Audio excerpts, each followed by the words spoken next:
सम्माननीय सभापति महोदय, पूज्यस्पद गुरुजी और गुरुमा वृंद एवं उपस्थित मोर छोट बड़ भाई और भौणी मोर सहपाठी गण, आज यही पवित्र साधारणतंत्र दिवस उपलक्षे मते किछि कहिबार सुजोग मिलिथिबारु मु निजकु धन्य मन करुछि।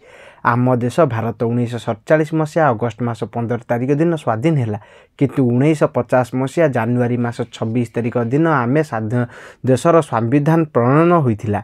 सेही दिन ठारू प्रतिवर्ष जानुआरी 26 तारिख को साधारणतंत्र दिवस बा गणतंत्र दिवस रूपे पालन करा जाए। आम देश भारत हेउछि विश्वर बृहत्तम गणतांत्रिक राष्ट्र। दीर्घ 2 वर्ष 11 मास 18 दिन धरी आम देशर संविधान को लेखा जाइथिला। आम देशर संविधान 448 धारा, 25 भाग और 12 अनुसूचित अछि। आम देशर संविधान जाति धर्म वर्ण निर्विशेष प्रत्येक लोक को समान अधिकार प्रदान करिथाय। आम देशर संविधान सम्मान रक्षा करबा आमर कर्तव्य। मु एति कहि मोर वक्तव्य समाप्त करुछि। जय हिंद, जय भारत। दर्शक बंधु, यदि भिडियोटी आपको भल लगी थाए तेबे भिडियोटी को लाइक करी चैनल को सब्सक्राइब करंतु। भिडियोटी भल लागुथिले